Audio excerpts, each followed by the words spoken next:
اعوذ باللہ من الشیطان الرجیم بسم اللہ الرحمن الرحیم اللہم صلی علی سیدنا محمد وعلی آل سیدنا محمد وبارک وسلم علیہ اللہم صلی علی سیدنا محمد وعلی آل سیدنا محمد وبارک وسلم علیہ اللہم صلی علی سیدنا محمد وعلی آل سیدنا محمد وبارک وسلم علیہ رب اشرح لی صدری ویسر لی امری واحلل عقدۃ من لسانی یفقہوا قولی۔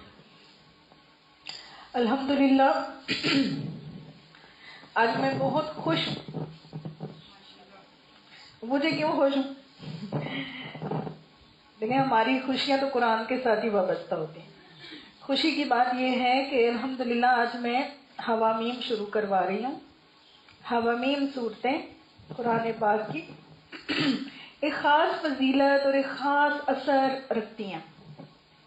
جب بھی میں دورہ قرآن کرواتی تھی اور میں یہاں حوامیم پہ پہنچتی تھی تو مجھے بہت ہی لطف آتا تھا، بہت ہی روحانی لطف آتا تھا، لیکن دورہ قرآن میں اتنا ٹائم نہیں ہوتا کہ اس کو ایک ایک چیز کو تفصیل سے بیان کیا جائے۔ تو الحمدللہ ابھی اس کو شروع کروا رہی ہوں۔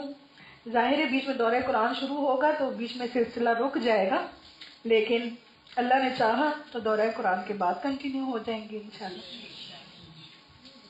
اچھا عزیزان، قرآن مجید کے بارے میں یہ بات ذہن میں رکھ لیجئے کہ قرآن مجید اللہ پاک کا کلام ہے، اور قرآن مجید اترا ہے بندے کو اللہ سے ملانے کے لیے۔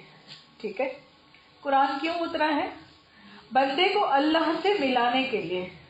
قرآن کا مقصد یہ ہے، جو لوگ قرآن کے اندر دیگر چیزیں ڈھونڈتے ہیں نا، کبھی سائنٹیفک جسٹیفیکیشن قرآن سے چاہیے ہوتی ہیں، کبھی ہسٹوریکل فیکٹس چاہیے ہوتے ہیں، حالانکہ وہ سب بھی موجود ہے، وہ سب بھی موجود ہے، لیکن قرآن سائنس کی کتاب نہیں ہے، نہ قرآن ہمیں سائنس سکھانے پڑھانے آیا ہے۔ ٹھیک ہے، قرآن کا مقصد ہے ہم سے ہمارے رب کا تعارف ہو جائے، ہم اپنے رب کو جانیں، ہم اپنا اس دنیا میں آنے کا مقصد جانیں، اور ہم اس ذات تک پہنچے جو قادر مطلق ہے، وہ ذات جس نے ہمیں ماؤں کے پیٹوں میں تخلیق فرمایا، وہ ذات کہ جس تک عقل کی کوئی رسائی پہنچ نہیں سکتی، کوئی سائنس، کوئی ٹیکنالوجی، کوئی تفکر اللہ کی ذات، اللہ کی حقیقت تک نہیں پہنچ سکتا۔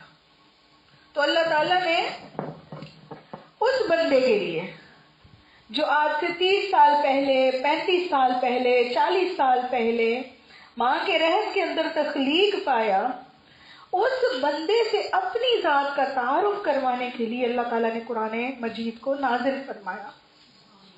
اللہ تعالیٰ نے وہ باتیں بتائیں جو کہ ہم اپنی عقل سے نہیں سوچ سکتے، اپنی آنکھ سے دیکھ نہیں سکتے، اپنے تفکر سے سمجھ نہیں سکتے۔ تو یہ وہی ہے، قرآن وہی ہے، کسی انسان کا لکھا ہوا کلام نہیں ہے۔ ٹھیک ہے، تو جب یہ بات ثابت ہو گئی کہ قرآن اللہ کی طرف سے ہے، تو پھر یہ بھی طے پایا کہ یہ قرآن ہی اللہ کی سب سے بڑی نعمت ہے کہ نہیں ہے؟ قرآن ہی اللہ کی جب اللہ تعالیٰ قرآن پاک میں فرماتے ہیں لَقَدْ مَنَّ اللَّهُ عَلَى الْمُؤْمِنِينَ، اللہ تعالیٰ نے احسان فرمایا مومنوں پر، اِذْ بَعَثَ فِيهِمْ رَسُولًا، کیا احسان فرمایا؟ کیونکہ ان کے اندر اپنے رسول بھیجے۔ ٹھیک ہے، اللہ تعالیٰ نے باقی نعمتیں بہت دی ہمیں، ٹھیک ہے، کھانا پینا، پہننا اوڑھنا، رشتے، تعلقات، سب کچھ اللہ نے دیا، لیکن اللہ تعالیٰ نے بطور خاص کس نعمت کو ذکر فرمایا؟ رسول اللہ صلی اللہ علیہ وسلم کو۔ اور رسول اللہ صلی اللہ علیہ وسلم کی رسالت پر جو دلیل ہے وہ کیا ہے؟ وہ قرآن مجید ہے نا۔ قرآن مجید رسول اللہ صلی اللہ علیہ وسلم کی رسالت پر دلیل ہے، اور رسول اللہ صلی اللہ علیہ وسلم قرآن مجید پر دلیل ہے۔ ٹھیک ہے، قرآن ایک جگہ پہ قرآن کو نور کہتا ہے اور ایک جگہ رسول اللہ صلی اللہ علیہ وسلم کو نور کہتا ہے۔ کیوں؟ رسول اللہ صلی اللہ علیہ وسلم چلتا پھرتا قرآن تھے، سبحان اللہ و بحمدہ سبحان اللہ العظیم۔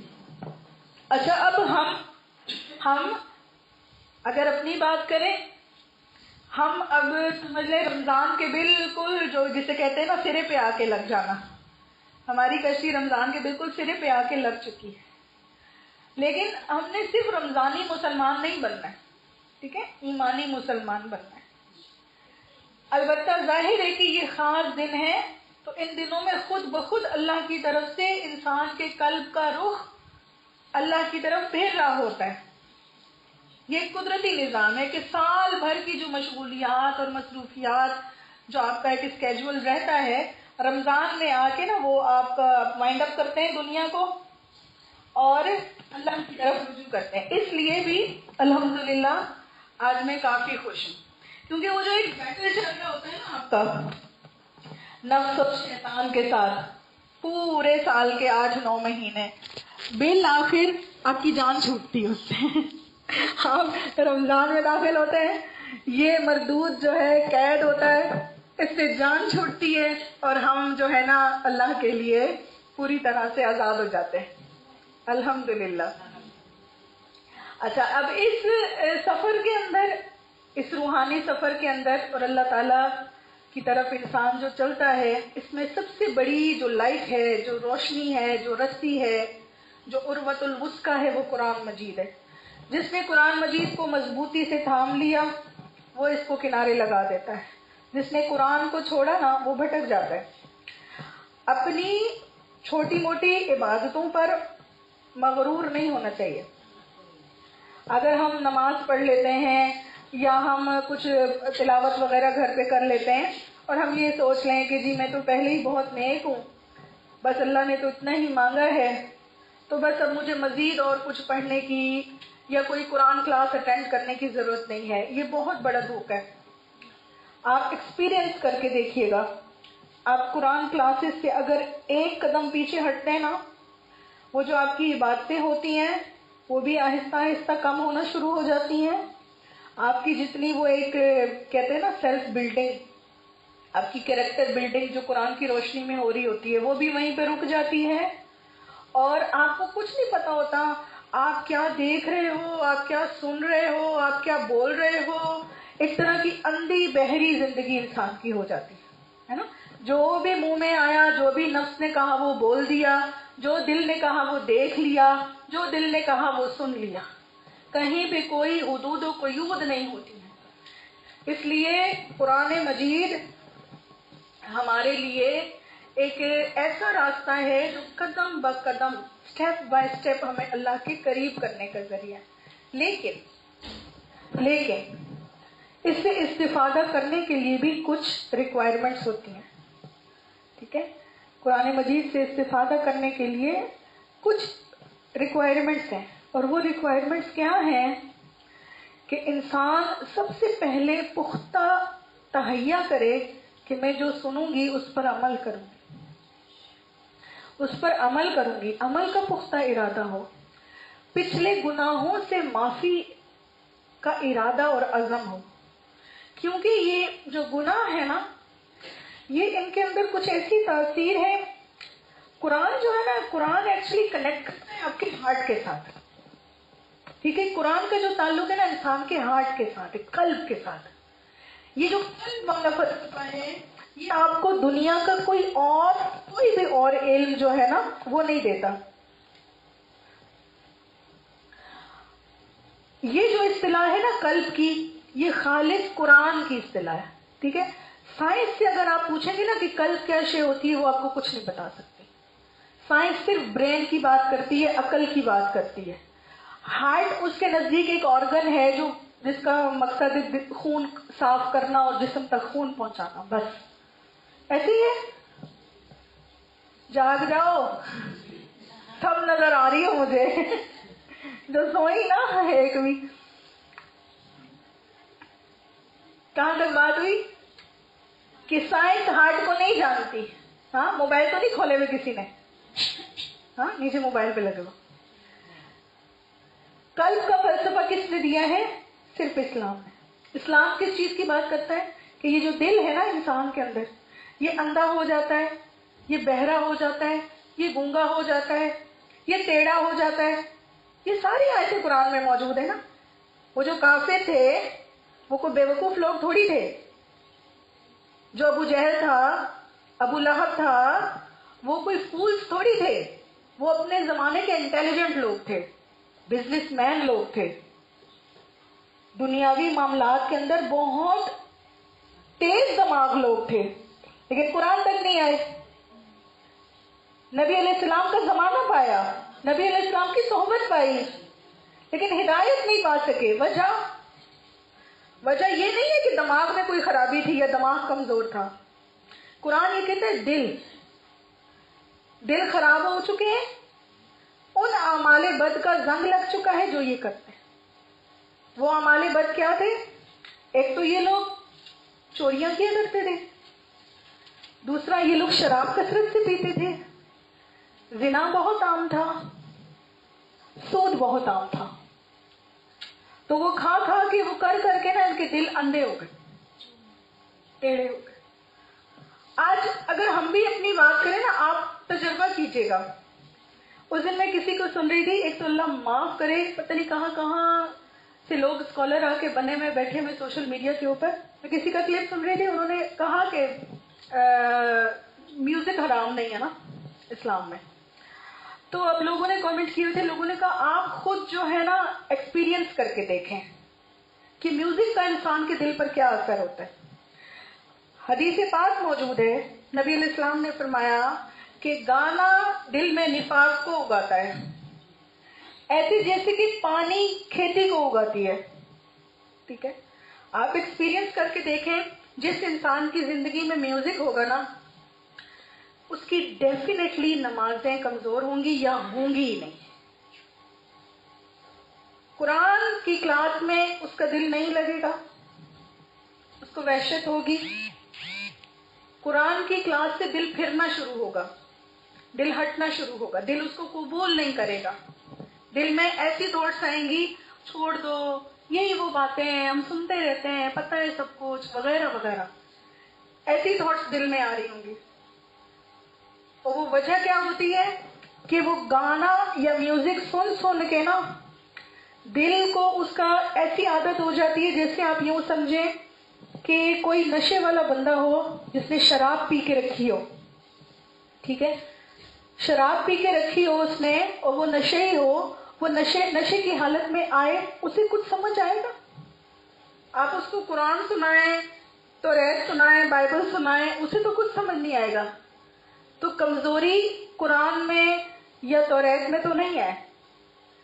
کمزوری کہاں ہے؟ اس کے اپنے دل میں ہے. اسی لیے جس انسان کے اندر گناہوں کی وجہ سے اس کا دل ڈیفیکٹڈ ہو جائے، دل بیماری والا ہو جائے، اس کا دل قرآن کے اثر کو قبول نہیں کرتا. یہ تو صرف میں نے ایک میوزک کی مثال دی نا، صرف میوزک نہیں، ہر گناہ کو لے لیں.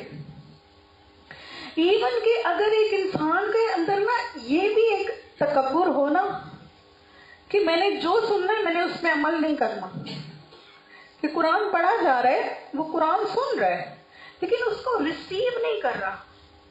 اس نے پہلے سے اپنے دل کو بند کر کے رکھا ہوا ہے کہ نہیں، جو میں سمجھتی ہوں وہ ٹھیک ہے، جو میں سوچتی ہوں وہ ٹھیک ہے، جو دنیا میں ہو رہا ہے وہ ٹھیک ہے. مثال کے طور پہ اگر کسی عورت کو غیبت کی یا بدزبانی کی عادت ہو، ٹھیک ہے، بدزبانی کی عادت ہو، اب وہ اپنا دل بند کر لے، اپنا دل بند کر لے. جب اسے نصیحت کی جائے، سمجھایا جائے، کوئی اللہ کی آیتیں سنائی جائیں، تو وہ کیا کرتی ہے؟ اپنے دل کو بند کرتی ہے. یہ کافروں کے بارے میں بھی آیا ہوا ہے کہ جب ان کے سامنے قرآن پڑھا جاتا تھا وہ اپنے دل کو بند کر لیتے تھے. آگے آگے آگے وہ اسٹول بھی ہوں گے نا آسیہ.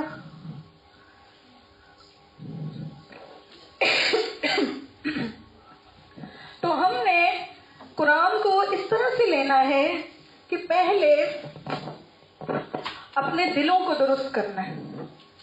انشاءاللہ اپنے دلوں کی اصلاح کرنی ہے، اپنی نیتوں کی اصلاح کرنی ہے، اور اپنے آپ کو پورا کا پورا اپنے رب کے سامنے پیش کرنا ہے.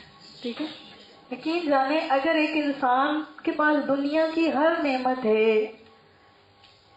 وہ سکسیسفل ہے، اس کا کریئر بھی بن گیا، اس کے بچے بھی ہیں، گھر بھی ہے، سب کچھ اس کے پاس ہے، لیکن اس کا اللہ کے ساتھ تعلق بلڈ اپ نہیں ہوا ہے، ٹھیک ہے، تو یوں سمجھے نا کہ وہ جو نعمتوں میں سے سب سے بڑی نعمت ہے جس کے لیے یہ کائنات تخلیق کی گئی، اس کو وہی نہیں ملا۔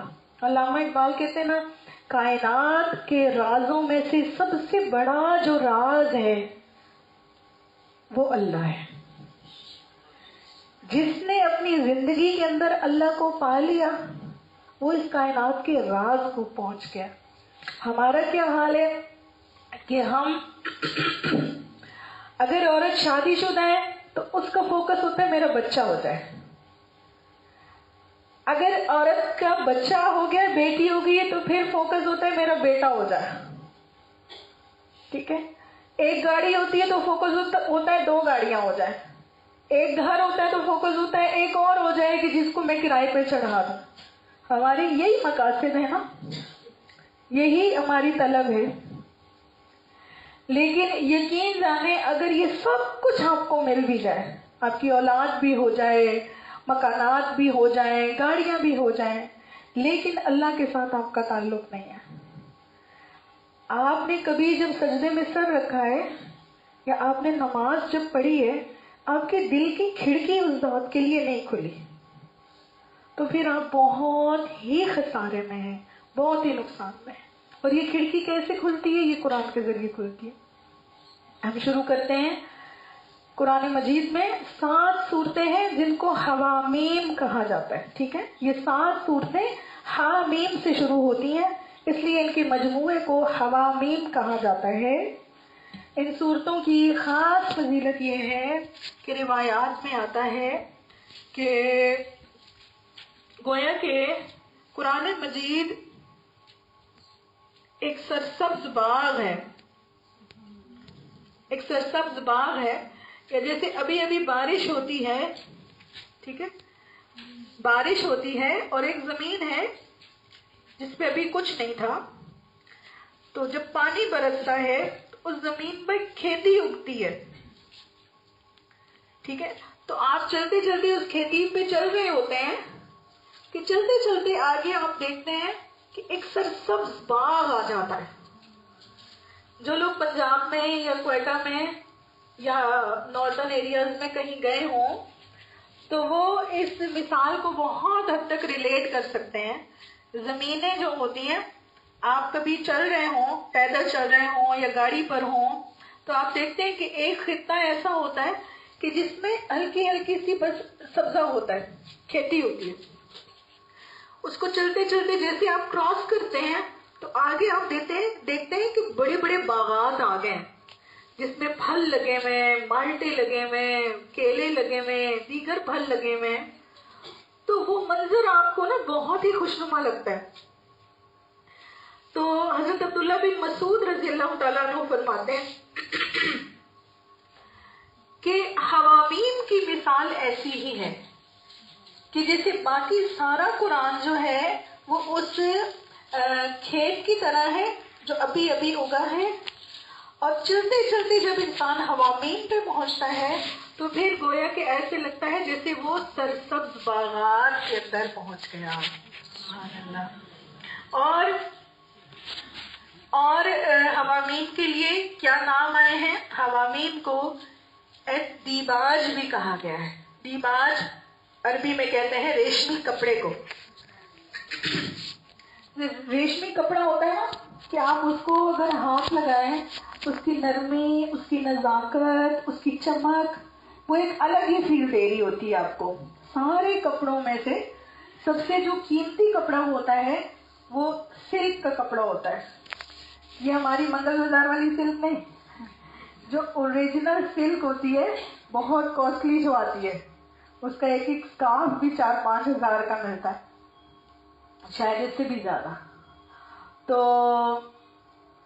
وہ جو ریشم ہوتا ہے نا، وہ سارے کپڑوں کا سردار سمجھا جاتا ہے، کیونکہ ایک تو وہ نازک اس کی نزاکت، پھر اس کی چمک دمک، پھر اس کی فیل اگر آپ اس کو پہن لیں تو گویا کہ حوامیم صورتیں جو ہیں نا، آپ جب ان کو پڑھیں گے نا تو یہ آپ کی روح کو ایسا ایک سودنگ سا احساس دیتی ہیں، ایسا ایک اسٹریس ریلیونگ کا احساس دیتی ہیں، جیسے سورہ رحمان میں نہیں ہوتا کہ سورہ رحمان کا اپنا ایک ایلوکوینس ہے، اپنا ایک ردم ہے نا.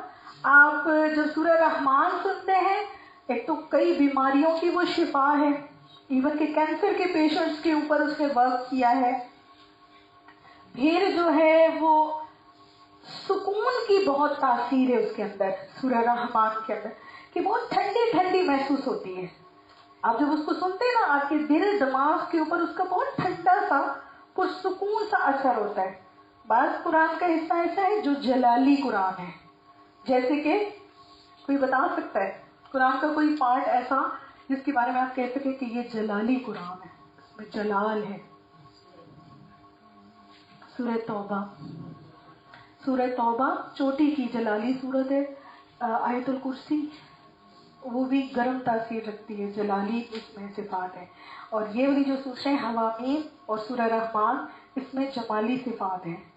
تو یہ بہت ٹھنڈا اثر رکھتی ہے انسان کے دل دماغ پہ. ٹھیک ہے، تو گویا کہ یہ ایک طرح کی تفریح ہے. حضرت عبداللہ بن مسعود رضی اللہ تعالیٰ عنہ فرماتے ہیں کہ میں جب حوامیم پہ پہنچتا ہوں تو میں بڑا جھوم جھوم کے مزے لے لے کے قرآن کو پڑھتا ہوں، گویا کہ یہ میری تفریح ہے. حوامیم صورتوں کے فضائل کے بارے میں بھی روایات آئی ہیں. ان کی تاثیر کے بارے میں نبی علیہ السلام نے فرمایا کہ جس شخص نے شروع دن میں آیت الکرسی اور سورہ مومن کی پہلی 3 آیتیں، ٹھیک ہے، حامیم تنزیل الکتاب من اللہ العزیز العلیم غافر الذنب وقابل التوب شدید العقاب ذی الطول لا الہ الا ہوا الیہ المصیر، یہاں تک جس نے دن کے شروع میں پڑھ لیں تو اللہ تعالیٰ اس دن اس کو ہر برائی سے، ہر شر سے بچا لیتا ہے. ان دعاؤں کا اہتمام ضرور کیجیے، خاص طور پہ اگر آپ کراچی میں رہتے ہیں تو پھر تو ضرور کیجیے. آج کل پھر اتنے واقعات سننے میں آ رہے ہیں چوریوں کے، موبائل سنیچنگ کے. کل ادھر 10 نمبر گلی میں کسی بیچارے کو گولی مار کے اس کے پاس سے 20 لاکھ روپیہ چھین کے چلے گئے. آپ لوگوں کو پتہ چلا؟ جی ادھر ہمارے سیکٹر 10 نمبر گلی. تو اب بندہ کہاں جائے؟ بندہ سمجھتا تھا نیول محفوظ ہے. اب وہ بیچارہ بینک سے پیسے لے کر آیا، اب ظاہر ہے کہ مخبری ہوئی ہے، کسی جاننے والے نے ہی بتایا ہے، تو گھر کے پاس آ کے اس بیچارے کو گولی مار دی اور اللہ تعالیٰ نے جان تو بچا لی اس کی، لیکن 20 لاکھ یا 15 لاکھ جتنے بھی اس کے پاس پیسے تھے وہ لوٹ کر لے گئے. تو اپنے معمولات میں بھی رکھیے، اپنے بچوں کو، اپنے گھر کے مردوں کو یہ دعائیں جو حفاظت کی ہیں چھوٹی چھوٹی، یہ لازمی تلقین کریں. میں نے اپنی زندگی میں ایسے لوگوں کو دیکھا ہے کہ جن کا دعاؤں کا معمول ہوتا ہے نا، آپ یقین کریں ایک دعا آتی ہے حضرت ابو درداء رضی اللہ تعالیٰ عنہ کی تعلیم کردہ دعا ہے، وہ بھی شرور سے حفاظت کی دعا ہے. تو ہمارے ایک ہوتے تھے استاد محترم ہوتے تھے، تو ان کا معمول تھا اس دعا کا، تو وہ ہمیشہ جو ہے نا صبح وہ دعا پڑھ کے نکلتے تھے. تو ان کو اس طرح سے گنڈے پڑے ایک دفعہ، تو وہ سمجھ لیں یہاں پہ گن پوائنٹ رکھی ہوئی، اور اللہ تعالیٰ نے ان کو ایسا بچایا کہ نہ ان کا مال لوٹا، نہ ان کی جان کو کوئی نقصان پہنچا. وہ کہتے ہیں کہ اس دعا کی برکت سے اللہ تعالیٰ نے میری جان کو بھی بچایا، میرے مال کو بھی بچایا، باقی سب کو لوٹ کے چلے گئے، میں بچ گیا. تو بہت سی دعائیں ہیں ویسے تو شریعت میں جو انسان کو ایزیلی یاد ہو جائے نا، جو ایزیلی میمورائز ہو جائے، بندہ اس کا معمول بنا لے. جیسے مجھے جو دعا رٹی ہوئی ہے وہ ہے بسم اللہ و باللہ لا یضر مع اسمہ شیء فی الارض ولا فی السماء.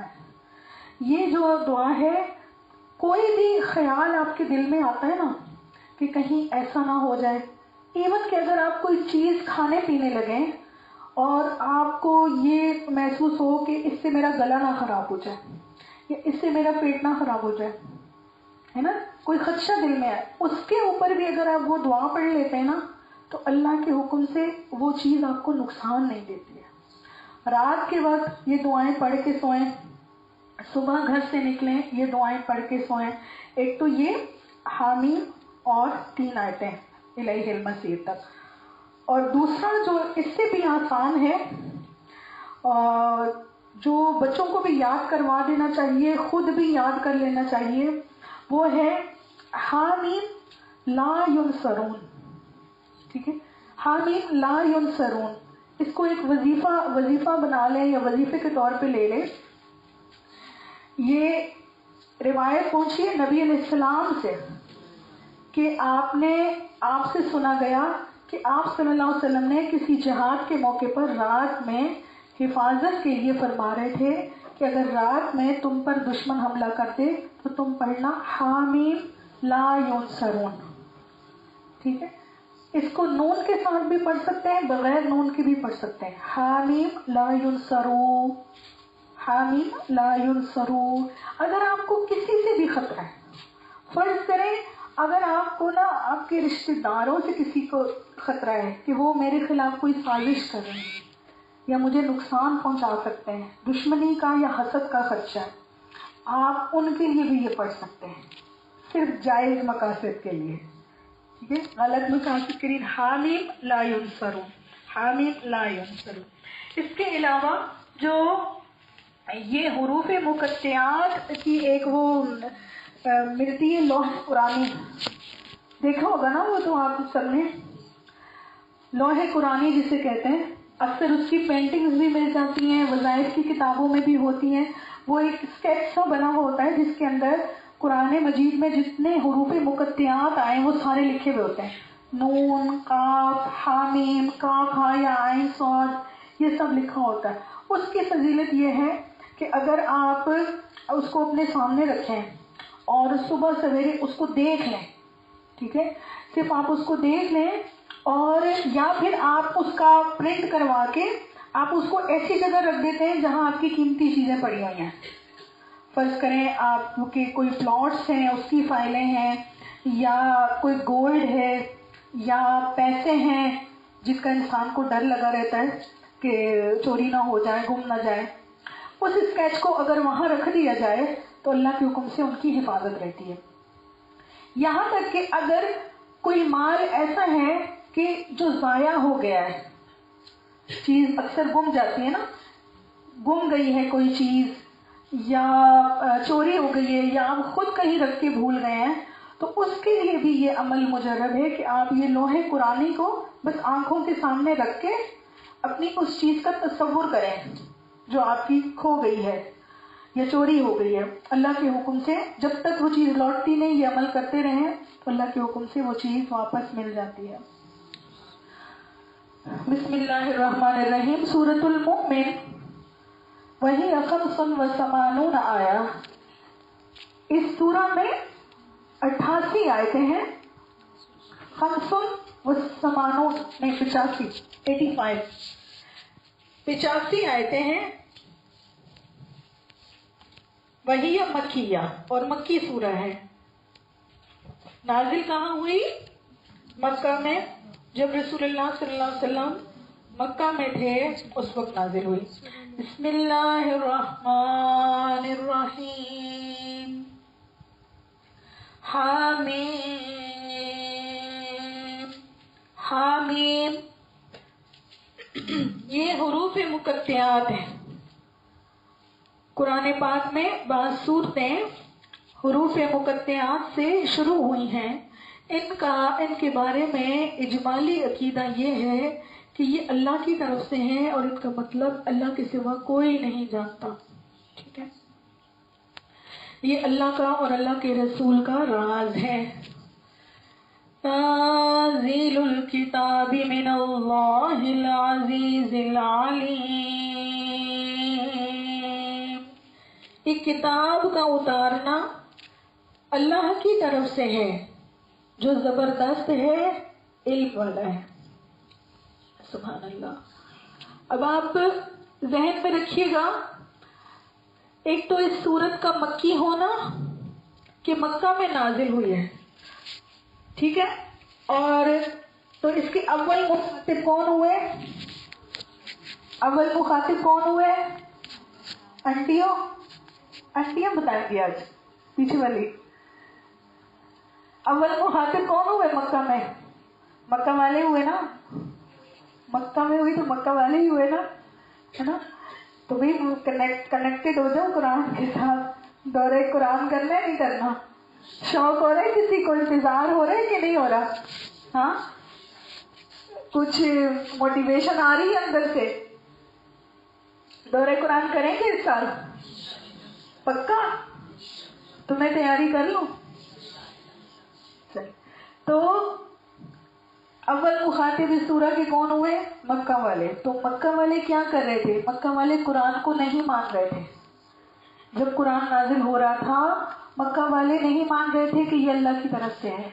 تو اللہ تعالیٰ نے رسول کریم صلی اللہ علیہ وسلم پر یہ آیتیں نازل فرمائی. آپ نے کیا فرمایا؟ تنزیل الکتاب، کتاب کا اترنا، من اللہ، اللہ کی طرف سے. ٹھیک ہے. اچھا، قرآن کے لیے دو نام آئے ہیں، ایک ہے دیکھیں تنزیل اور ایک ہے انزل. انزل ینزل، انزلنا. کہاں ہے بھلا یہ؟ انا انزلناہ فی لیلۃ القدر. ٹھیک ہے. دونوں میں فرق کیا ہے؟ عربی بہت ہی جامع زبان ہے. دونوں میں فرق کیا ہے؟ انزلنا میں اور تنزیل میں. انزال کہتے ہیں کسی چیز کو پورا کا پورا اتار دینا. تو قرآن کا ایک جو نزول ہوا ہے نا، آسمان سے، لوح محفوظ سے آسمان دنیا پہ جو ایک ساتھ پورا ہوا ہے، اس کو ہم کہیں گے انزال. اور تنزیل جو ہے نا، تنزیل کہتے ہیں کسی چیز کا درجہ بدرجہ اترنا. ٹھیک ہے. جیسے بارش ہوتی ہے نا، بارش کیسے ہوتی ہے؟ بارش ایک دم سے اوور فلو نہیں ہوتا، قطرہ قطرہ کر کے نازل ہوتے ہیں نا. تو اللہ تعالیٰ نے یہی بات سمجھائی. اصل میں یہ جو کافر تھے نا، یہ ایک اعتراض یہ کرتے تھے کہ نبی علیہ السلام کو، کہ آپ یہ فرماتے ہیں کہ آپ اللہ کے نبی ہیں، اور یہ کہ یہ کتاب اللہ کی طرف سے آ رہی ہے، تو اللہ تو خدا ہے نا، تو اللہ ایک ساتھ کیوں نہیں بھیج دیتا کہ روز تھوڑی تھوڑی آیتیں آتی ہیں؟ آج ایک آیت آ گئی، پھر 2 مہینے بعد آ رہی ہے، پھر 1 سال بعد آ رہی ہے. تو یہ بات ہمیں سمجھ نہیں آتی. ان کے ذہن میں کیا آتا تھا کہ شاید یہ نبی علیہ السلام خود بنا رہے، یا پھر نعوذ باللہ ان کے دلوں میں بہت گندی گندی باتیں تھیں. وہ یا تو یہ ازیوم کرتے تھے کہ خدا نخواستہ نبی علیہ السلام کو کوئی ذہنی مرض ہے. کہا نا انہوں نے کہا کہ آپ مجنون ہیں. پھر انہوں نے شیطان اور جنات کی طرف بھی نسبت کی کہ یہ قرآن جو ہے شیاطین سکھا جاتے ہیں یا جنات سکھا جاتے ہیں. تو اللہ تعالیٰ نے ان کے ان تمام خیالوں کو رد فرمایا. اللہ نے کیا فرمایا؟ یہ قرآن تنزیل ہے. ایک تو اس بات کو سمجھو کہ قرآن کی یہ صفت ہے کہ تنزیل ہے، تھوڑا تھوڑا اترتا ہے، اور یہ بھی اللہ کا احسان ہے کہ تھوڑا تھوڑا کر کے اترتا ہے، موقع محل کے حساب سے اترتا ہے. یہ قرآن ایک ساتھ اتر جاتا نا تو پھر تم اسے ہینڈل نہیں کر سکتے. ہم کرتے ہیں نا رمضان میں دورہ قرآن کرتے ہیں، کیا حالتیں ہو رہی ہوتی ہیں. 27 رمضان تک کوئی ادھر پڑا ہوا ہے، کوئی ادھر پڑا ہوا ہے. لے سکتے ہیں ہم، حالانکہ ہم کتنے کمزور انسان ہیں، ہم کتنے گناہ گار انسان ہیں. ہم ابھی قرآن کے فہم کو، قرآن کے انوارات کو تو بس سمجھ لو چھو کے ہی آ رہے ہوتے ہیں، ہے نا. پورا فہم تو ہمیں نہیں مل رہا، پھر بھی ہمارے دل پر، ہمارے دماغ پر کیسا اثر ہوتا ہے اس قرآن کا کہ ہم اس کو سسٹین نہیں کر پا رہے ہوتے. تو پہلی چیز یہ کہ قرآن کی صفت کیا فرمائی؟ تنزیل ہے. کس کی طرف سے ہے؟ من اللہ، اللہ کی طرف سے. اب اللہ جو ہے اللہ تعالیٰ کا اسم ذات ہے. ٹھیک ہے، اللہ تعالیٰ کا اسم ذات ہے. اس میں ذات لانے کے بعد اللہ تعالیٰ نے فرمایا العزیز العلیم. سبحان اللہ. اللہ کیسا ہے؟ وہ العزیز ہے. العزیز کا کیا مطلب ہوتا ہے؟ زبردست، قدرت والا. زبردست ہے، قدرت والا ہے. اور بعد میں یہ کہا کہ اگر ہم العزیز کے یہ معنی لیں کہ اللہ تعالیٰ قدرت والا ہے، تو یہ معنی تو آلریڈی اس میں ذات میں پائے جا رہے ہیں. جب اللہ تعالیٰ نے لفظ اللہ ذکر فرما دیا تو اس کے اندر اللہ تعالیٰ کی ساری صفات آ گئی. ٹھیک ہے، اس کا قادر مطلق ہونا بھی آ گیا. تو فرمایا یہاں العزیز سے جو مراد ہے نا، تو العزیز کی ہم تفسیر یہ کریں گے کہ اللہ ایسا ہے کہ اس جیسا کوئی اور نہیں ہے. لیس کمثلہ شیء. مطلب انسانوں نے جب اپنے دماغ سے خدا کو ڈھونڈنا چاہا تو انہوں نے ایسی چیزوں کو خدا بنا لیا کہ جو انسان کے جیسے جذبات یا کیفیات رکھتی تھیں. مثال کے طور پہ کسی نے بت بنائے، اس کے ہاتھ بنا دیے، اس کی آنکھیں بنا دی، بہت سے سر بنا دیے. کیونکہ انسان اتنا ہی سوچ سکتا ہے نا. انسان اپنے دماغ سے اگر خدا کو سوچنا چاہے کہ خدا کیسا ہونا چاہیے، تو اس کے ذہن میں یہی آ سکتا ہے نا کہ میرا ایک سر ہے تو خدا کے 100 سر ہونے چاہیے. میرے 2 ہاتھ ہیں تو خدا کے 10-12 ہاتھ تو ہونے چاہیے. ایسے ہی نا. اللہ کا شکر ادا کرنا چاہیے اس نعمت پر کہ اللہ تعالیٰ نے ہمیں مسلمان بنایا. آپ بلیو نہیں کرو گے، یہ جو ہندو ہے نا، بس کیوں نہیں کرو گے، کرو، یہ تو ہو رہا ہے. یہ جو ہندو ہے نا، گائے کو گاؤ ماتا کہتے نا. آپ یقین کریں اس کی نجاستوں کے وہ لوگ کیا کیا کرتے ہیں، اس کی نجاست، اس کے پیشاب کا انہوں نے شیمپو بنایا، پیتے بھی ہیں، اور ابھی آرگینک بیوٹی شیمپو بنایا، کنڈیشنر بنایا، صابن بنایا اس کے گوبر سے. اور وہ جہاں جہاں سے گزرتی اس کا گوبر پیچھے سے اکٹھا کرتے رہتے ہیں، اور پھر اس کے اندر فارمیولیشن کر کے اپنی ضرورت کی چیزیں بناتے ہیں. اب یہاں سے دیکھو نا کہ عقیدت انسان کو کیسا اندھا کرتی ہے کہ نہیں. عقیدت کیسے انسان کی مت مارتی ہے. وہ انسان جو خود کو کچھ کہتے ہیں لیکن عقیدت دل میں آگے بیٹھ گئی گائے گی. تو اللہ پاک نے فرمایا العزیز وہ ذات ہے کہ جس کے جیسا اور کچھ نہیں ہے.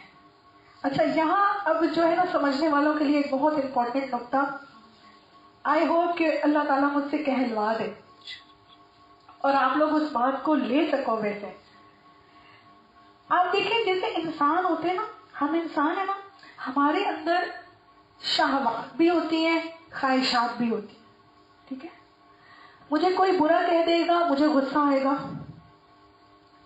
غصہ بھی ایک شہوت ہے، صحیح. اور اگر میں کوئی اچھی چیز دیکھ لوں گی میرا دل اس پہ آ جائے گا، یہ بھی ایک شہوت ہے، صحیح. میں کوئی اچھے کپڑے دیکھے، میں کہوں گی مجھے یہ کپڑے چاہیے. کوئی کھانے کی چیز دیکھی، میرے اندر خواہش پیدا ہوگی کہ یہ چیز مجھے چاہیے. ان کو شہوات کہتے ہیں. میرے ساتھ کسی نے کچھ زیادہ غلط کر دیا تو میں اس کے لیے دل میں غصہ بٹھا لوں گی، انتقامی کارروائی سوچوں گی، اس نے مجھے ایسا کہا ہے، میں اس کو یوں کہہ دوں، میں اس کو یوں کر لوں، چلو میں اس سے بات نہیں کرتی، وغیرہ وغیرہ، یا اس سے ناراض ہو جاؤں گی. ٹھیک. یہ جو خواہشات ہیں، یہ جو فطری تقاضے ہیں، یہ انسان کے اندر ہے. اللہ کی ذات ایسی نہیں ہے. یہ بہت باریک بات ہے، اس کو سمجھیے گا. اگر آپ اس بات کو سمجھ گئے آپ کو بہت ساری حدیثوں کا مطلب سمجھ میں آ جائے گا. ہم یہ سمجھتے ہیں، ہمیں جو شروع سے اللہ تعالیٰ کا تعارف کرایا جاتا ہے نا، ہمیں ایسے کرایا جاتا ہے کہ جیسے خدا نہ خواستہ کوئی پولیس انسپیکٹر ہے who is waiting to put us in the jail. اس کے ہاتھ میں ڈنڈا ہے اور وہ بیٹھا ہوا ہے کہ ادھر میرا بندہ کچھ غلط کرے اور میں اس کو اٹھا کے نا جہنم میں ڈال دوں. یہی ہوتا ہے نا ہمارے گھروں میں شروع سے کہ یہ گناہ نہیں کرنا، اللہ تعالیٰ سزا دیں گے، گناہ نہیں کرنا جہنم میں چلے جاؤ گے. تو ہم نے اپنے ذہن میں ایک اللہ کا تصور ایسا بٹھایا ہوتا ہے کہ جس کو خدا نہ خواستہ یا معاذ اللہ نعوذ باللہ جس کو بڑا شوق ہے عذاب دینے کا، لیکن ایسا نہیں ہے. یہ تعارف ہی غلط ہے. آپ قرآن میں شروع میں دیکھیں، قرآن کی سب سے پہلی جو آیت ہے اس میں اللہ تعالیٰ نے اپنا جب تعارف کرایا تو کیسے تعارف کرایا؟ بسم اللہ الرحمن الرحیم. اے میرے بندے میں تیرا رب ہوں، اللہ میرا نام ہے، میں رحمان ہوں، میں رحیم. The most merciful, the most beneficent. کوئی ہے جو ایسے اپنا تعارف کرائے جس سے پہلی ملاقات ہو رہی ہو اور وہ گویا کہ یہ تعارف کرا رہا ہو، تم آئے ہو میرے پاس، آئے ہو، آؤ، میں بہت مہربان ہوں، بہت رحم کرنے والا ہوں، مانگو مجھ سے کیا مانگتے ہو. کوئی ہے ایسا؟ یہاں دنیا میں جس سے تھوڑا تعلق بننے لگ جائے نا وہ آپ کو اوائڈ کرنا شروع ہو جاتا ہے، کہیں مجھ سے کچھ مانگ نہ لے، مجھ سے قرضہ نہ مانگ لے. پھر سورہ رحمان کے اندر اللہ نے کیسے تعارف کروایا؟ الرحمن علم القرآن.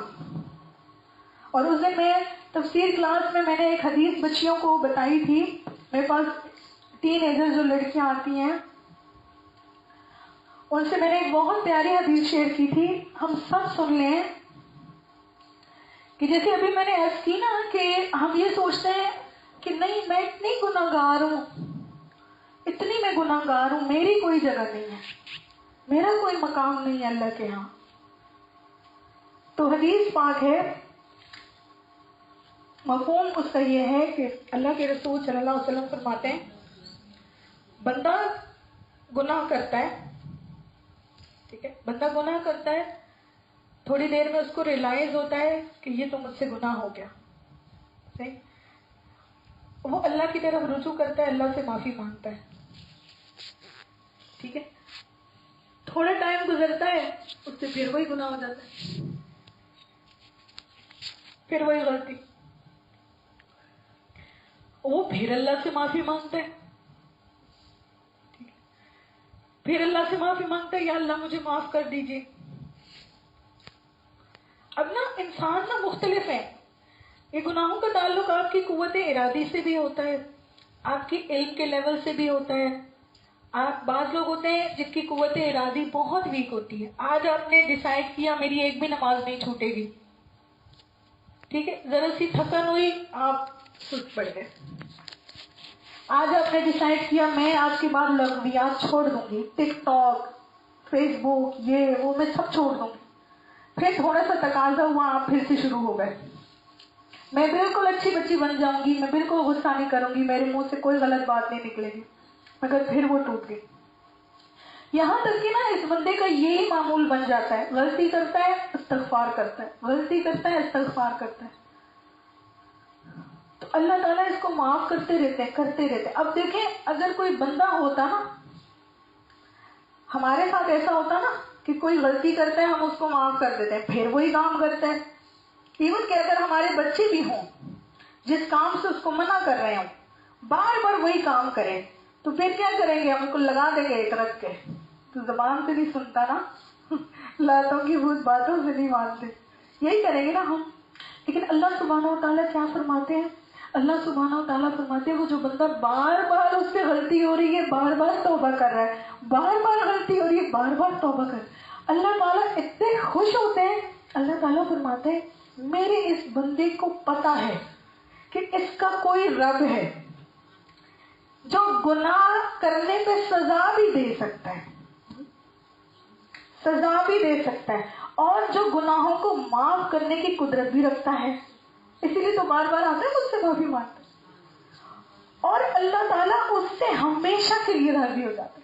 اللہ اپنے فرشتوں کو گواہ بناتے کہتے ہیں فرشتوں گواہ ہو جاؤ میں نے اسے معاف کر دیا. اب یہ نا اللہ کی صفات میں جو ہے نا العلیم، تو میں اکثر یہ کہتی ہوتی ہوں، آپ یہ دیکھیں گے کہ جو بندہ جتنا زیادہ علم والا ہوتا ہے نا اس کی خوبیاں اور بڑھ جاتی ہیں، اس کی انڈرسٹینڈنگ بڑھ جاتی ہے، انڈرسٹینڈنگ لیول اس کا بڑھ جاتا ہے. ایسے ہی ہوتا ہے.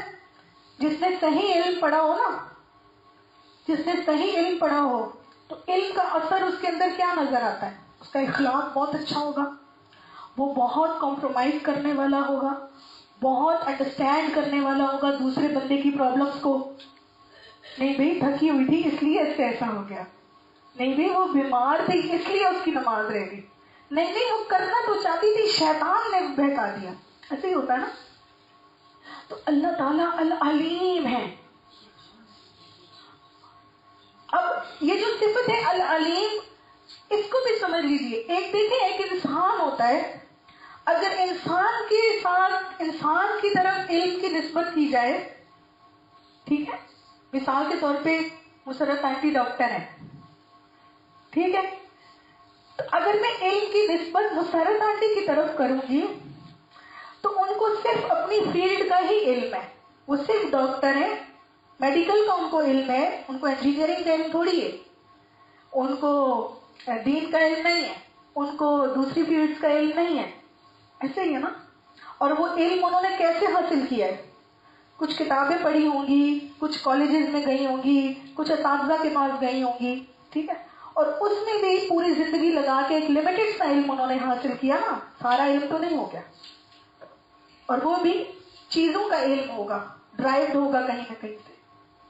لیکن اللہ کا جو علم ہے، اس کو اگر آپ دیکھیں نا، اس کا علم کیسا ہے. ایک جگہ پہ اللہ تعالیٰ یوں فرماتے ہیں کہ الا یعلم من خلق،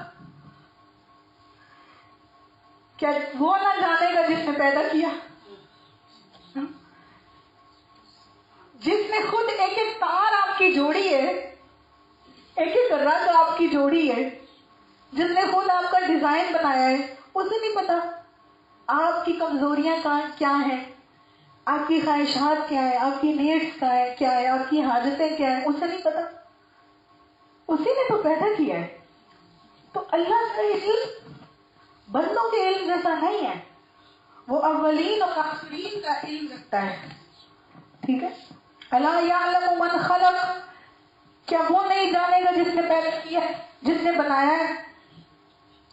میں آج اگر ایک کتاب لکھتی ہوں، اگر میں لکھ رہی ہوں، میرے دماغ سے، میرے انٹلیکٹ سے پروڈیوس ہو رہی ہے، تو مجھے اس کا اول سے آخر تک پتا ہوگا.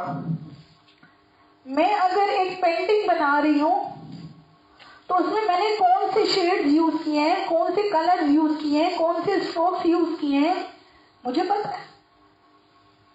اس پینٹنگ کو بھی مجھے بتانے کی ضرورت نہیں ہے نا، پینٹنگ کو بھی مجھے بتانے کی ضرورت نہیں ہے. اسی لیے اللہ وہ دعائیں بھی سنتا ہے جو ابھی لبوں پر نہیں آتی، جس کا تقاضا آپ کے دل میں ہوتا ہے یا جس چیز کی ضرورت آپ کو ہوتی ہے، ایون کہ آپ کو بھی نہیں پتا ہوتا کہ آپ کو اس چیز کی ضرورت ہے، اللہ کو پتا ہوتا ہے.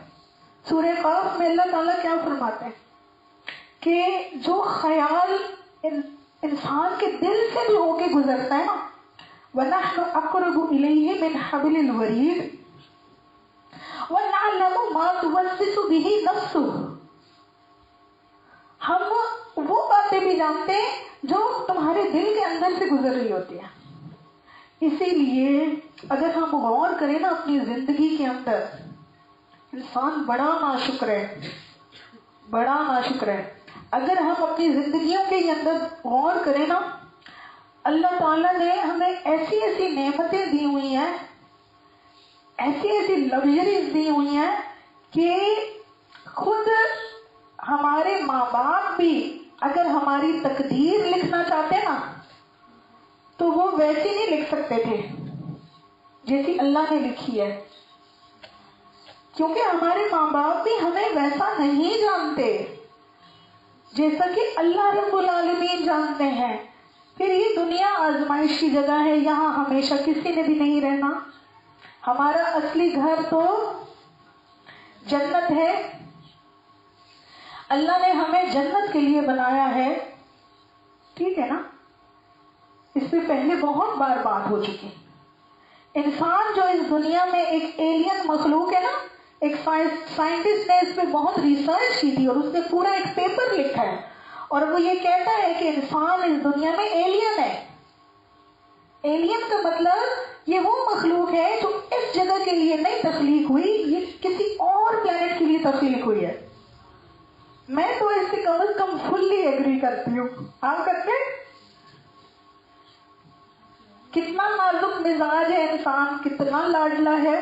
ذرا سا چائے میں پتی تیز ہو جائے تو موڈ آف، چینی کم ہو تو موڈ آف. یہ پانی کا گلاس ادھر ہونا چاہیے نا، ادھر کیا کر رہا ہے؟ موڈ آف ہے نا. پرفیکشن چاہیے ہمیں ہر چیز کے اندر. تو ہم جنت کے لیے بنے اور جنت ہی ہمارا اصل ٹھکانہ ہے. اللہ تعالیٰ وہاں تک ہمیں لے جائے.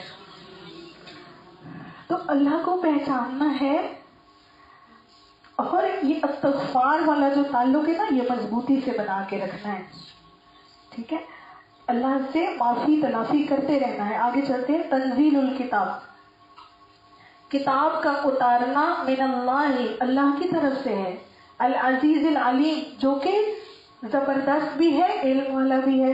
تو اب مفسرین یہ فرماتے ہیں کہ یہاں پر اللہ تعالیٰ نے جو اپنی ذات کی صفات بتائی ہیں، ٹھیک ہے، نمبر 1 اللہ، نمبر 1 عزیز، نمبر 2 عزیز، نمبر 3 علیم، اور ان تینوں کی نسبت کی ہے قرآن کی طرف. ٹھیک ہے، قرآن کے اتارے جانے کی طرف. تو اب اس کا کیا مطلب ہوا کہ قرآن کے اندر بھی وہی ساری صفات موجود ہیں. قرآن کا حرف بہ حرف حق ہے، سچ ہے، اور جو قرآن کو تھامے گا، قرآن سے جڑے گا، قرآن سے جڑے گا، تو یہ قرآن والی محنت جو ہے نا، یہ ایسی محنت نہیں ہے جیسے آپ کسی دنیاوی علم میں محنت اگر کریں. میں بچیوں کو، بیچاریوں کو دیکھتی ہوں کہ اتنے سال بیچاریوں نے لگائے، میڈیکل کمپلیٹ کیا، اور میڈیکل کمپلیٹ کر کے بھی جاب کے لیے ان کو سفارش کی ضرورت ہے، کسی مڈل کلاس بندے کی سفارش، جو کوئی پولیٹیکل پوزیشن والا ہوتا ہے. تو اتنی پڑھائی کرنے کے بعد بھی اگر آپ کو کسی ان پڑھ بندے کی سفارش کی ضرورت ہے تو فائدہ کیوں؟ فائدہ کیا ہے؟ نہیں. تو قرآن کی جو محنت ہے نا، جس بندے نے آج اپنی زندگی قرآن کے ساتھ لگا لی، قرآن پر عمل والی زندگی اس کی بن گئی، یہ قرآن اس کا آخرت تک کا رفیق ہے. اور یہ اتنا وفادار ساتھی ہے، اتنا وفادار ساتھی ہے کہ قبر کے اندر بھی، حتیٰ کہ حشر کے میدان کے اندر بھی، ٹھیک ہے، حشر کے میدان کے اندر بھی جب اپنے قریبی پیارے سارے ساتھ چھوڑ جائیں گے، یہ قرآن سفارش کرے گا. اپنے لیے کچھ نہ کچھ قرآن ضرور تیار کر کے رکھیے اپنی آخرت کے لیے. اس سلسلے میں موٹیویٹ کرتی ہوتی ہوں، اگر آپ نے زندگی میں آج تک کبھی بھی اللہ کا کلام پورا ترجمہ تفسیر کے ساتھ نہیں سنا، یا سنا بھی ہے، اپنے رمضان کو بہت قیمتی بنائیں. یہ تھوڑے سے وقت کے اندر ہم پورا قرآن الحمد سے والناس تک ترجمہ تفسیر کے ساتھ نکال لیتے ہیں اللہ کے حکم سے. تو یہ اپنے لیے بہت لازمی تیار کریں. خواتین میں سے بہت سی خواتین ایسی ہوتی ہیں جن کی تجوید درست نہیں ہے، ٹھیک ہے، ان کا اپنا تلفظ ہی ٹھیک نہیں ہے، تو یا پڑھنا ہی نہیں آتا. تو وہ خواتین تو لازمی اس موقع سے فائدہ اٹھائیں. آگے چلتے ہیں. بسم اللہ الرحمن الرحیم. غافر الذنب وقابل التوب شدید العقاب. غافر الذنب وقابل التوب شدید العقاب ذی الطول لا الہ الا ہو الیہ المصیر. صدق اللہ العظیم. میرا خیال ہے آج اتنا ہی ہو سکے گا، ٹائم پورا ہو گیا، صرف یہی ایک آیت ہو سکے گی. یہاں دیکھیے اس آیت کے اندر اللہ تعالیٰ نے پے در پہ کچھ چیزیں ذکر فرمائی اپنی صفات میں سے. پہلی غافر الذنب، غافر الذنب، اور دوسری وقابل التوب. غافر الذنب کہتے ہیں اس ذات کو جو گناہوں کو چھپا لیتا ہے. کچھ کہنا کام ہے؟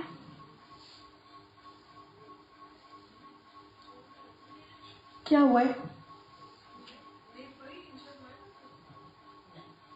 ہاں سوری ہے بس. لیکن دو چیزیں، غافر الذنب، غافر آپ نے سنا بھی ہوگا. ایک چیز ہوتی تھی مغفر جسے کہتے ہیں، جو جہاد کے اندر پہنی جاتی تھی.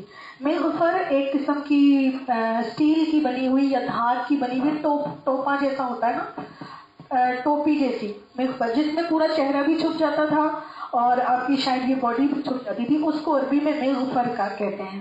تو جو چیز چھپا لے آپ کو، تو اللہ تعالیٰ نے اپنی صفت کیا بیان فرمائی؟ غافر الذنب، وہ گناہوں کو چھپا لیتا ہے.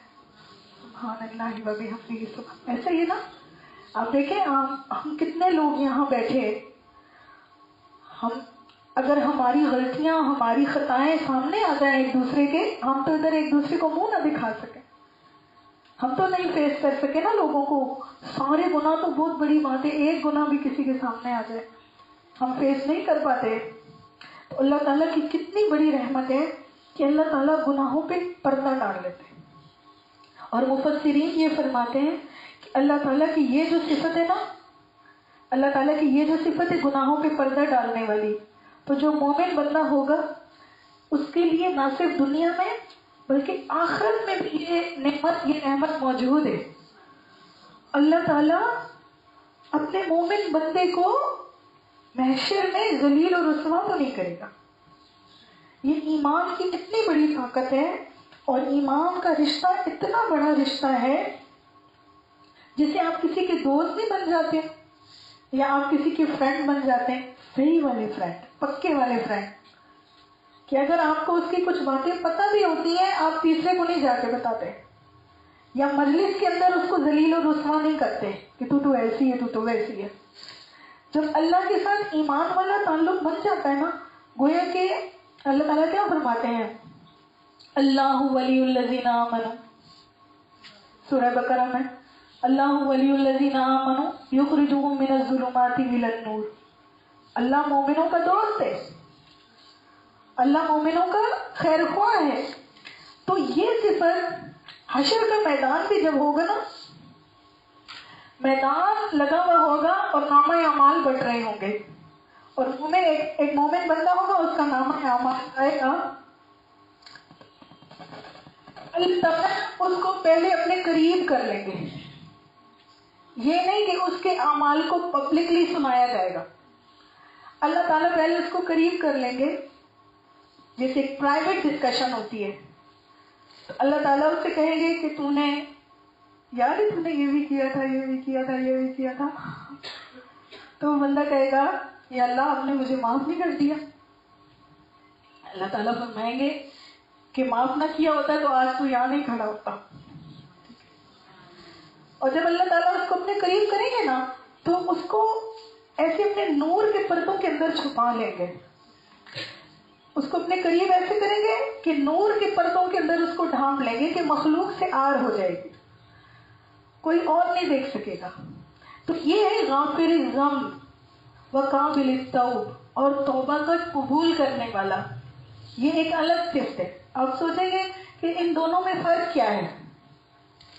قابل التوب مطلب توبہ کو قبول کرتا ہے، کسی کی ایکسکیوز ہے قبول کرتا ہے. اچھا میں آپ کو ایک انٹرسٹنگ بات بتاؤں، یہ چیز انسانوں میں نہیں ہوتی ہے، کم از کم میرا ایکسپیرینس یہی ہے واللہ عالم. آپ کسی انسان کے ساتھ اگر معاملہ ہو جاتا ہے نا، اگر آپ اس کو سوری بھی کہتے ہیں نا، وہ اوپر سے کہتا ہے اچھا ٹھیک ہے اوکے ختم بات، لیکن وہ دل میں اس کو ضرور رکھتا ہے. دل میں وہ ہمیشہ رکھتا ہے، وہ کبھی نہیں نکالے گا. کبھی نہ کبھی لائف میں جا کے وہ آپ کو احساس ضرور دلائے گا تو نے میرے ساتھ یہ کیا تھا، یا میرے ساتھ نہیں کیا تھا، تو ایسی تھی، تو ایسی تھی، تو ایسی تھی. ایسا ہوتا ہے نا، میرے ساتھ تو یہی تجربہ ہوا ہے. انسان کے اندر کسی کو معاف کر دینے والی نہیں ہوتی، یا اگر ہوتی ہے تو بہت کم ہوتی ہے. ہو سکتا ہے کوئی اللہ کے ولی ایسے بھی ہوں جن کے اندر ہو جو دل سے بھی معاف کرتے ہوں، جو دل سے معاف کر دے اور بھلا دے اس کی وہ غلطی، وہ واقعی بہت بڑی صفت ہے، اللہ پاک کی صفت ہے. اس کو اپنانا چاہیے، ٹھیک ہے، اس کو اپنانا چاہیے.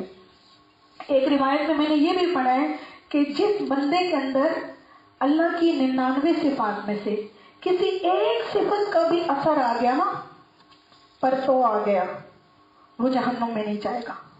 ٹھیک ہے، اللہ والے اخلاق اپنانے ہیں. ٹھیک ہے، اللہ والے اخلاق اپنانے، اللہ والی صفات اپنانی ہے. تو کوشش یہ کرنا ہے کہ ہمارے حق میں اگر کسی نے کچھ غلط بھی کیا ہے تو دل سے ان کو معاف کر دیا جائے. اچھا، غافری ذنب کی اللہ تعالیٰ کی صرف جب ایکٹیویٹ ہوتی ہے نا کسی بندے کے اوپر، تو اگر فرض کریں کسی سے کوئی ایسی کوتاہی ہوئی ہے، کوئی غلطی کسی کے اندر تھی، جب اللہ تعالیٰ اس کو چھپانا چاہتے ہیں نا، تو اگر انسانوں میں سے کوئی انسان اس کی اس غلطی پر مطلع ہو چکے تھے تو اللہ تعالیٰ ان بندوں کے ذہنوں سے بھی ڈیلیٹ کر دیتے ہیں. بالکل 100% آپ اپنی زندگی میں چیک کیجئے گا، اپنی زندگیوں کو، دوسروں کی زندگیوں کو آبزرو کیجئے گا. ایسا ہوتا ہے کبھی اگر ہم برائی پر ہوں، غلط حالت میں ہوں، تو اللہ تعالیٰ اس میموری کو بندوں کے ذہنوں سے ڈیلیٹ کر دیتا ہے اور لوگوں کے سامنے ہمارا ایک نیا تعارف آ جاتا ہے، ایک نئی پرسنالٹی آ جاتی ہے اور ہماری خرابیاں کسی کو یاد بھی نہیں ہوتی ہیں. سبحان اللہ. اللہ تعالیٰ ہماری ایسی ہی مغفرت فرمائے. اچھا، دوسرا مطلب اس کا یہ ہے کہ اللہ تعالیٰ ان گناہوں کو بھی معاف فرمائیں گے جن کی انسان توبہ مانگے. ٹھیک ہے، دیکھیں گناہ جو ہیں، گناہوں کی قسمیں، کچھ ہے صغیرہ گناہ، کچھ ہے کبیرہ گناہ. صغیرہ گناہ تو ہمارے خود بخود بھی صاف ہوتے رہتے ہیں، بعض اعمال کی برکت سے بھی صاف ہوتے رہتے ہیں، جیسے وضو کرنے سے معاف ہوتے ہیں، نماز پڑھنے سے معاف ہوتے ہیں. ہر نیکی گناہوں کو مٹا دیتی ہے، صدقہ کرنے سے گناہ معاف ہوتے ہیں. صحیح. اور کبیرہ گناہ جو ہے نا، یہ توبہ کے بغیر معاف نہیں ہوتے، توبہ کرنی ضروری ہے. تو یہاں جو ہے نا کہ اللہ تعالیٰ اتنے غفور الرحیم ہے. فرض کریں کوئی بندہ تھا جس کی موت ہو گئی، اچانک اس کی موت آئی، اس کو معافی مانگنے کا بھی موقع نہیں ملا، یا جس کے لیے اللہ چاہے گا وہ بغیر توبہ کے مرا ہے، اللہ تعالیٰ بغیر توبہ کے بھی اس کے گناہ معاف کر سکتے ہیں اور معاف کر دیں گے. سبحان اللہ و بحمدہ، سبحان اللہ العظیم. شدید العقاب. لیکن اب ساتھ میں یہ بھی اللہ تعالیٰ نے خود ہی مینشن کر دیا کہ اس کا یہ مطلب نہیں ہے کہ تم اب گناہوں پہ دلیر ہو جاؤ. مجھے ابھی یہی میرے دل میں خیال گزرا تھا کہ میں توبہ اور رحمت اتنی بیان کر رہی ہوں، ایسا نہ ہو آنٹیاں ساری کہیں چلو پھر چھٹی نمازہ دیوی تھی، قرآن دیوی. اللہ تعالیٰ اتنے غفور الرحیم ہے، میں تو سو رہی ہوں، یہ والا سین نہ ہو جائے. اللہ تعالیٰ نے ساتھ میں کیا فرمایا؟ شدید العقاب، اس کی پکڑ بھی ہو سکتے ہیں. یاد رکھنا، الرٹ رہنا، بچ کے رہنا. اگر وہ گناہ معاف کرتا ہے تو وہ سزا بھی دیتا ہے، اور اس کی سزا بہت سخت ہے، بہت سخت ہے. ضد طول، لیکن پھر فرمایا ضد طول بہت وسعت والا ہے. اب یہاں مفسرین اتنی پیاری بات کہتے ہیں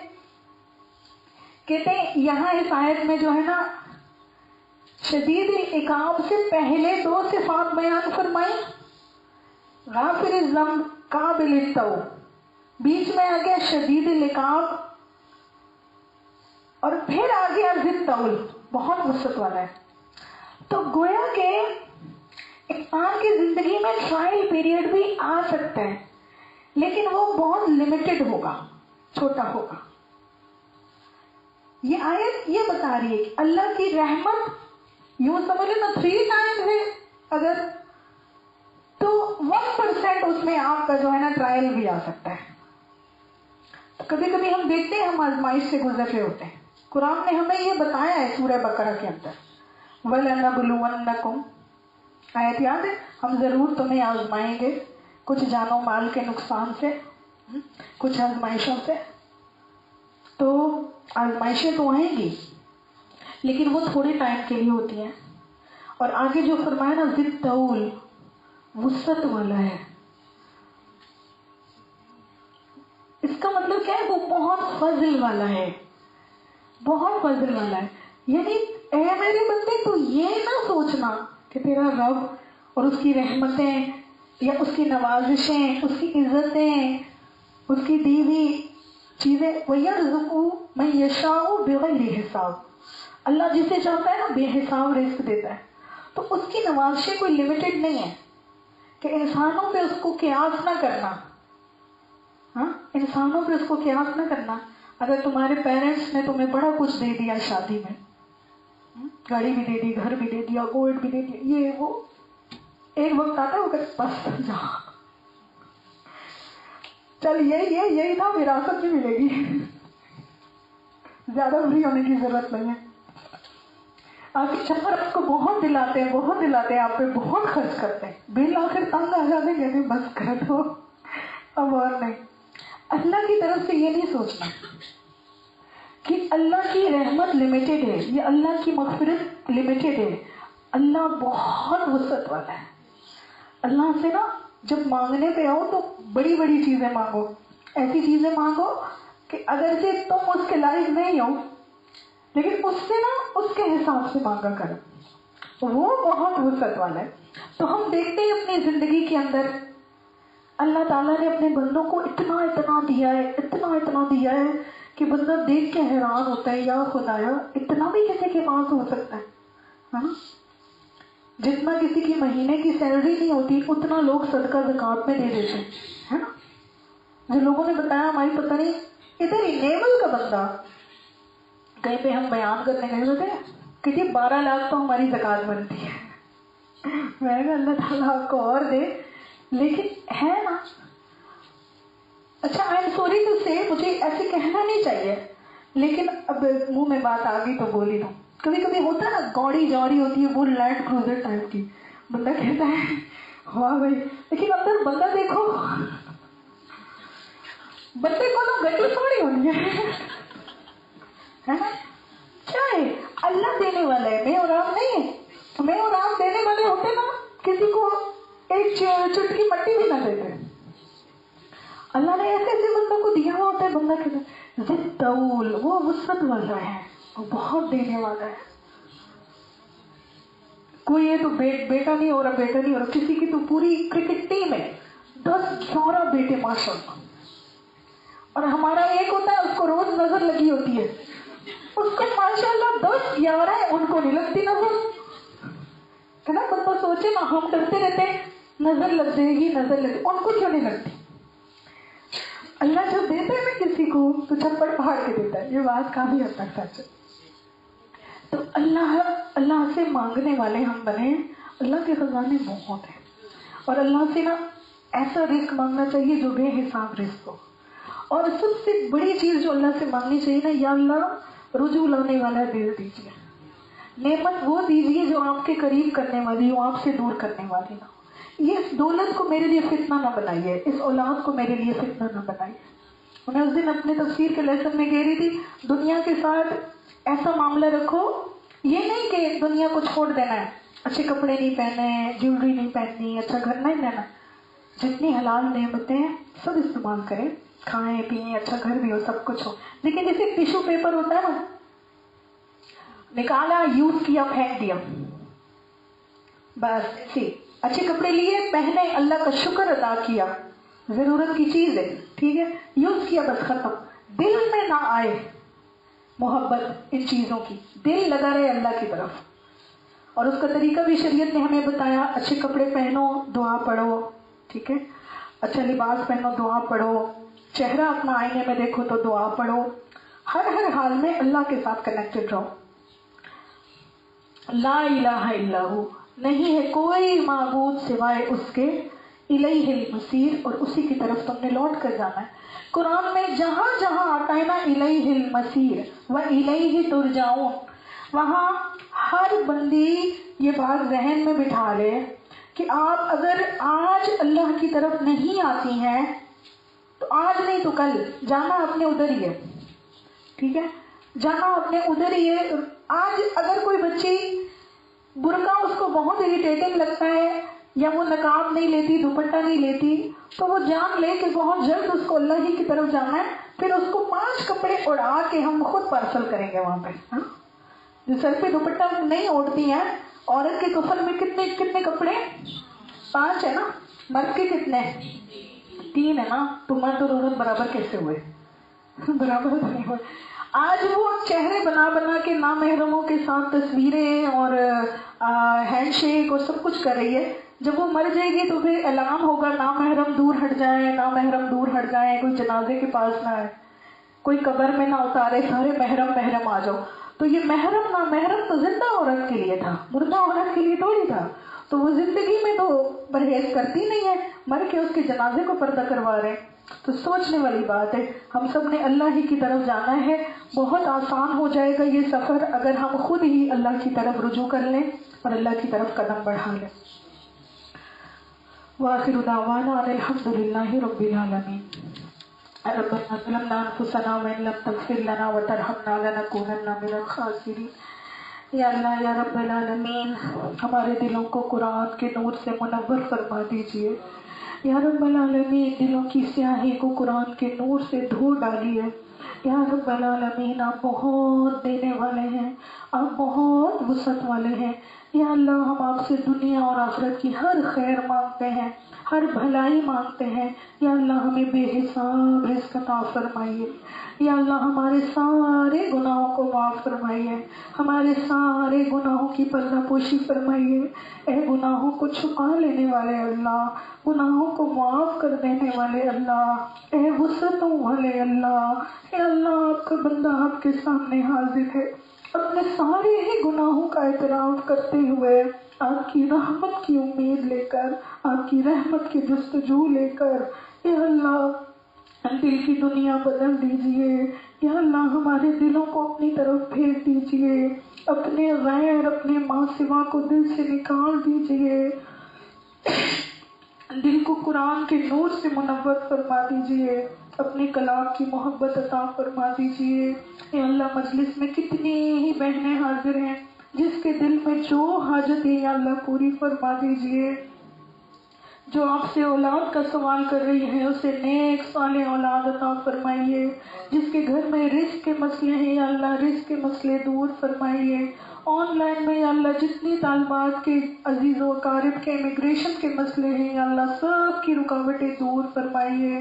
یا رب العالمین، جن بچیوں کے خاص طور پہ جن ہماری طالبات کے ابھی نکاح ہوئے ہیں یا اللہ ان کے شادی شدہ معاملات کے اندر آسانیاں فرمائیے.